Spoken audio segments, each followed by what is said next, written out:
This is an overview of some of the definitions and mechanics of the foreign exchange market. We're going to talk about some of the different roles that the foreign exchange market plays, how this market for currency has been changing, and some of the financial and operational transactions that take place in the foreign exchange market. We'll check out the size of the global currency market, and we'll also learn how to read quotations in this market. So there are a number of functions that the foreign exchange market enables for different types of market participants. One is just to transfer purchasing power. That is to pay for goods and services between companies in one country to another, to companies in another country. Another is to provide credit or facilitate credit transactions that underpin these actual physical transactions we just mentioned. In other words, the foreign exchange market is there because you have to buy and sell goods in another country, and it takes foreign currency to do that transaction. And like many transactions, these are often facilitated by borrowing, by credit. And so credit transactions are part of this foreign exchange market as well. A third use of the foreign exchange market is for hedging. That is to minimize the exposure of risks of exchange rate changes. We'll talk a lot about hedging as we get later on in this course. So it used to be that the foreign exchange market was a fragmented, over-the-counter, that is, not on a central exchange type of environment. So it used to be that the foreign exchange market looked predominantly like this, where you had institutions that wanted to transact in the foreign exchange market, like a corporation that needed to send money overseas to make a payment on a goods purchase.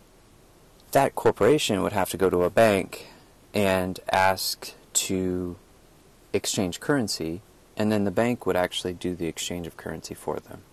But to do that, they would go out and get quotations from all these other banks, and then finally they'd find the best quotation, and then they would do the transaction bank to bank, facilitating the transaction for this underlying corporate who needed to have the currency to make this physical goods purchase in the first place. And you can see it's very fragmented, it's very decentralized. You have banks who need to do business on behalf of their corporate clients, or even for other purposes, and the way they do this transaction is just by interacting with other banks. And there's no central location where all these currency transactions take place. Instead, they're just sort of happening in a loosely connected web of transferable payments. And that still exists today, but more and more there has something that has merged called electronic trading platforms. And this is common for equities, but it's a relatively nascent occurrence for foreign exchange markets. Rather than having this internet-connected web, there's a central exchange. And so here, rather than going to each other, the banks can send their orders directly to one place. And this one place can facilitate and execute those orders, transfers of currency. You can see the efficiencies of something like this when compared to this. There's a lot more liquidity, a lot more volume that could go into one place, and transactions can be had just more quickly. Moreover, something that we see happening today is that with this availability of exchanges, companies no longer necessarily need to do the currency transaction with a bank. Instead, what they can do is facilitate that transaction by directly going to the exchange. And so, again, this benefit of an electronic exchange is that you just have more parties who need to do currency transactions congregating in the same place. That means better liquidity, better order availability, and potentially lower costs. All of those benefits are why we see an increasing rise of electronic trading platforms overtaking the over-the-counter bank-to-bank market. Also, one thing to be aware of is that in contrast to, say, U.S. equities, trading in currency markets is a 24-hour business. That's because you have different banks, different interbank markets, and also different electronic exchanges based around the world operating during their normal business hours. And you notice that because they're located all around the world, it's possible to exchange currency at any time in a different location, albeit an electronic location, throughout the day. And one thing we see is that when big trading market hours overlap, such as that between New York and London, which are two locations where a lot of currency gets traded, that's when you see currency volume become really high. Lots of liquidity during these hours. And because these exchanges are electronic, another pattern that we see these days is the increasing amount of automated trading or algorithmic trading that takes place in these markets. That is, not a human buying and selling currency, but a computer which automatically makes decisions about what to buy and sell as well as executes the order. But as for the more traditional market participants, these participants can broadly be split into 5 different categories. One are the banks, which we just talked about with those graphics. These are sort of the dealers of the market. They facilitate transactions, oftentimes on behalf of their corporate clients. Like, for example, JP Morgan may be doing a currency transaction for Ford Motors. Ford Motors is not really, they're in the business of making cars, but they may need to buy tires from Japan. They will have JP Morgan handle the currency transaction details, the process of buying yen, perhaps the process of even hedging the currency out. So banks play a useful role in facilitating currency transactions for their corporate clients. Some firms actually do those transactions themselves in the currency market, whereas some go directly to the banks. There's another category of currency participant, and that's that of a speculator or arbitrageur. These are entities that basically just trade in the market to profit. That is, buying a currency when they think it's cheap, expecting it to rise in value, and then selling later for that profit. There is a subtle difference between speculators and arbitrageurs. We'll see these subtle differences in greater detail when we get to the next chapter. But big picture, speculators like to trade off of the expectation of profit, whereas arbitrageurs also seek to profit, but the way they profit is different. They, for example, will look at prices for the same currency pair in different markets, and if there's some small and very temporary deviation between these two prices on 2 different exchanges, they'll do an arbitrage trade to profit on that spread between the 2 prices in the 2 exchanges. Again, we'll look at arbitrage trading in the next chapter. Now there's another market participant that is interesting because they are actually not motivated by making a profit in the currency market. These entities are central banks and treasuries. As we talked about previously, central banks have a motivation to trade currency in the currency market, usually because they're trying to influence the currency's value. They're not trying to trade to make a profit. They're trying to trade to influence the value, which itself is just part of their mandate.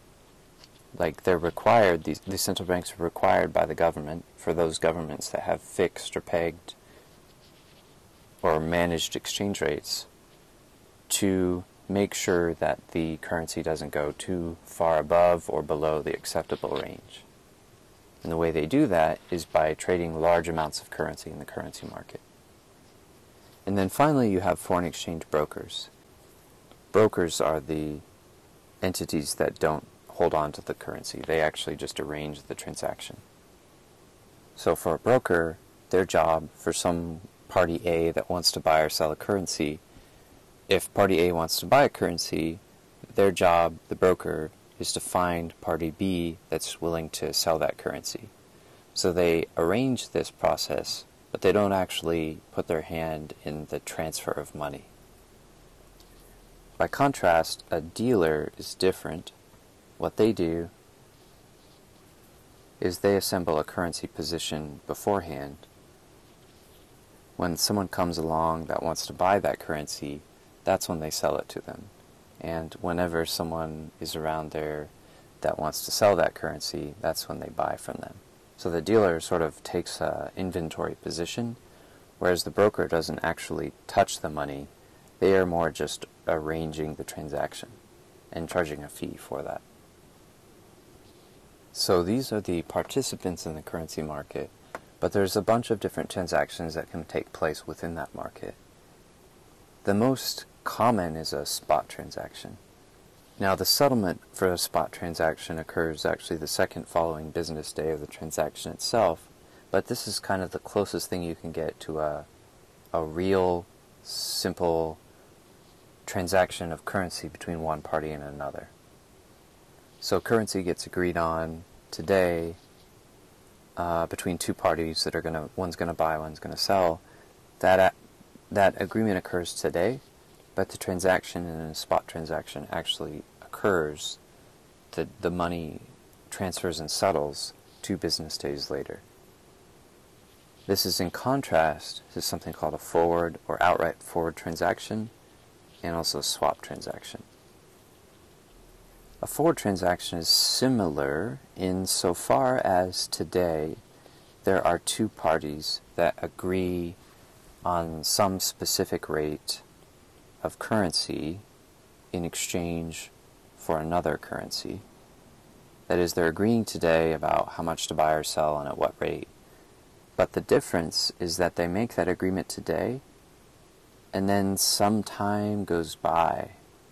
Let's say it's a 1-year forward, 1 year goes by, and then at that time is when they actually do the transaction, where money changes hands. So the transaction in a forward contract takes place later, even though the rate of exchange and the amount of money to transfer takes place today. That's why it's called a forward transaction. The transaction occurs forward. Forward transactions, you can have a 1-month forward, 2-month, 3-month, 6-month, 12-month. You can even have 3- and 5-year forwards, though they're less commonly traded. And buying forward and selling forward just relates to which side of the coin you're on, so to speak.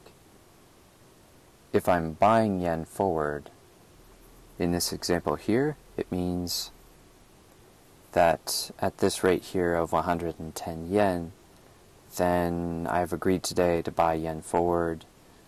If it's a 1-year forward, then 1 year later, I'm the one that actually buys yen and sells USD. I, in exchange for USD, buy yen forward at that rate of 110. But then if I sell yen forward, I'm just the opposite.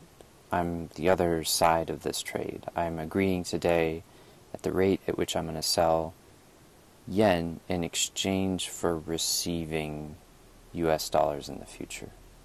I'll sell my yen at a rate of 110 yen per dollar. For every 110 yen I sell, I get $1. That's a forward transaction. And a swap transaction can be thought of as being just like a forward transaction, in the sense that today you're agreeing upon a rate. The difference between a swap and forward transaction is that you're agreeing not just about transacting at some point in the future, today. Today I agree, for example, about buying or selling yen forward in a year, but today I'm also agreeing about transferring a further amount of money at an agreed upon rate today at some point again out into the future. And so a swap is really like a series of forward contracts stacked together or packaged into one contract.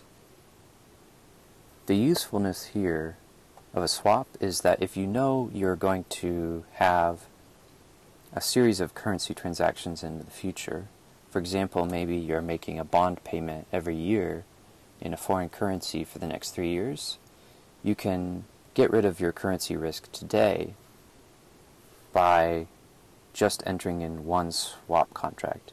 It's simpler than just doing 3 separate forward contracts. Most of what we're going to cover in this course is a spot against forward. That's this type of thing that we see here. Now it's worth noting that the foreign exchange market is huge. It's so huge, in fact, it's huge. Every day, at least in 2013, it's grown bigger since then, but every day, $5.3 trillion of money changes hands in the currency market. That's just about 1/6 of the US GDP changing hands in a single day in the global currency market. So a lot of money changes hands. And this has been a trend that's been happening really since the 90s. There's been an enormous growth of currency trading. Volumes have risen substantially. And a lot of that has actually occurred in the swap market. That's this lighter blue line that you see here. So to put it simply, a lot of this growth has occurred because of the greater acceptance and use of derivatives in the currency market. But we also see a long-term trend of spot transactions increasing in volume as well. And London is the place where currency trades most commonly. A lot of entities located in London to facilitate foreign exchange. The reason why that is, well, one of the primary reasons for that is that London, its time zone, half of it is in New York, meaning that they can do business with their Western clients, and then half of their trading hours overlap with Asia, meaning that they can also facilitate transactions with Asian clients. So trading in currency, there are rates and quotes. Quotes are offers to buy and sell a currency. Rates are actual transactions of currency. But whether it's an actual trade or a quote, there's 2 components to looking at those. There's the base or unit currency, and then there's the price or quote currency. Just a heads up, quote here in this word is a different definition than quote here. So you have on the right hand side currency 2, the quote currency, and then on the left hand side you have currency 1, the base currency. And so don't see this as math. What you should do when you see this, here for example, Euro is the base currency, USD is the quote currency. What this means in practice is that USD is on the top. 1.21 US dollars per 1 euro. So it's not like math, we're not dividing into it here. It's different. This is just a way that we often see currencies quoted or referenced as far as their trade price. If you see a dash like this or a forward slash like this, it means that this currency here, the one on the right, is the one that's in the numerator. So just a heads up when you see foreign exchange quotes on an exchange or in the financial media, when it looks like this, what they're really saying is that this is the value. And with that convention, there are 2 other conventions. They are American terms or European terms for this quote. What we just saw were American terms. That is, American terms because here, USD on the right hand side, that means USD 1.2174 for dollars is worth 1 euro. They're American terms because the USD is on top. In contrast, if the US dollar is on the bottom, we call that European terms. So any currency in which the USD is $1 on the bottom, this is a European terms quote. It's just a definitional thing.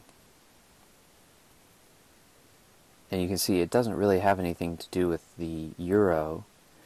You can have a currency pair that's not involving the euro at all. Here we have the Japanese yen and US dollar, and yet we call this a European quote because the US dollar is on the bottom. So most currency quotes are going to involve the dollar. And whenever a currency quote involves the US dollar, they're either going to be in American terms or European terms. Most of the time, it's in European terms. That is, you have some foreign currency relative to the dollar.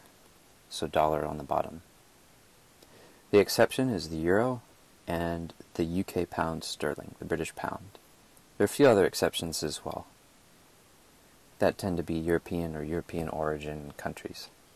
And another exception is that especially in American option exchanges, when you're trading options on currencies, as we'll see, those are written in American terms those are written in American terms as well. So that means a certain amount of dollars per foreign currency.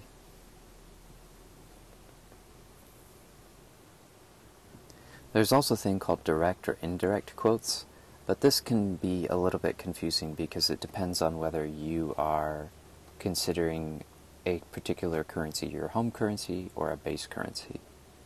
If we're based in the US, then an indirect quote would be something like this, where we have 110 yen to the dollar. And notice that we wrote it like this, but since it's the symbol yen per dollar, that convention, that actually means 111 yen to the dollar. But if you see that it looks like this, using the ISO code, JPY, Japanese yen, to the dollar,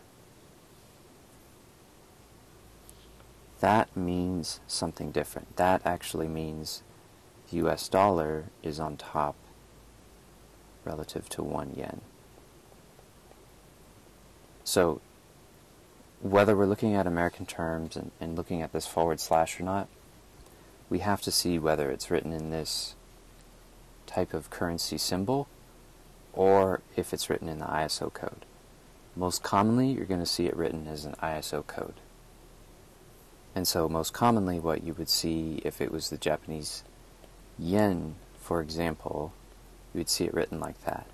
And that, with this example here, means that it's 111 yen per 1 US dollar. And at any rate, if we are US investors, then an indirect quote will look like this, because it's a price of 1 unit, $1, of home currency. Let's turn our attention now to spot and forward rates, and forward rate quotations in particular. Forward rates, if you recall, is a rate that we agree upon today about how much we're going to transact and at what price at some time in the future. We may, for example, agree to transact 115 yen to the dollar today, and we want to transact, say, 1 million yen. But we're not going to do that transaction today. Instead, we're going to just shake hands, so to speak, and then later, this is a 1-year forward contract, that's when we're going to actually execute this transaction and currency changes hands. So one thing about forward rates is that the rate at which we're talking about today about transacting in the future, that rate depends on how far away that transaction date occurs. It's going to be a different forward rate if it's a 1-year forward contract versus a 2-year forward contract, in other words. And that's why you see a foreign exchange forward rate table that looks like this. Depending on the maturity of the forward contract, when the actual money changes hands, the exchange rate as part of that contract also changes. Sometimes, as you see with the euro here, that forward rate is changing upward. And here, since we have American terms, say $1.2 per 1 euro, American terms means the US dollars on the top. This indicates that the forward rates are pricing in a weaker dollar. 1 euro buys more USD in the future. We can contrast what we see here for the euro-USD pair with the USD-Japanese yen on the right. Here, the yen is steadily decreasing in number, but let's look at this. This is 92.35 yen per $1 for the longest forward contract out at 5 years. But if we look at, like, say, the forward contract for just 1 week from now, 118 yen to the dollar, it looks like we have the same situation, because 1 yen, let's say $1 buys more yen in a week than it does out into the future 5 years from now. $1 buys fewer yen, goes less far in terms of purchasing things under the 5-year forward rate than the 1 week forward rate. So again, how we interpret this forward rate table, we have to be careful depending on whether we're looking at American terms or instead whether we're looking at European terms with the foreign currency on top. We can calculate a forward premium or discount by looking at this table and doing a calculation similar to what we just did. That's because we can calculate a forward premium if we're looking at indirect quotes. So in this case, if we're looking at Japanese yen per USD, by looking at the percentage difference between the forward rate and the spot rate, the rate today. So if we go back to this table, if we want to calculate the forward premium to the Japanese yen to the US dollar for 5 years, the spot rate is 118, and then the 5-year forward rate is 92. So 92 minus 118, and I'm skipping rounding for simplicity here, is about minus 22%. And what we see is that that's actually not a premium. That's trading, the dollar's trading at a forward discount. And if you remember, this $1 buys fewer yen in the 5-year rate than it does under today's spot rate, where $1 goes further. So the dollar's trading at a weaker rate in the long-term forward market, trading at a discount relative to the yen, relative to the spot rate. So it sort of makes sense intuitively. And one other thing to note is that there's this term here where days is the number of days, the duration of the forward contract. So if we want to get an annualized forward discount or premium, we have to take this number that we found here and then multiply it by 360, our sort of year factor, over the number of days for the duration of that forward contract. It's just like a scaling thing. That's to get an annualized forward premium or discount.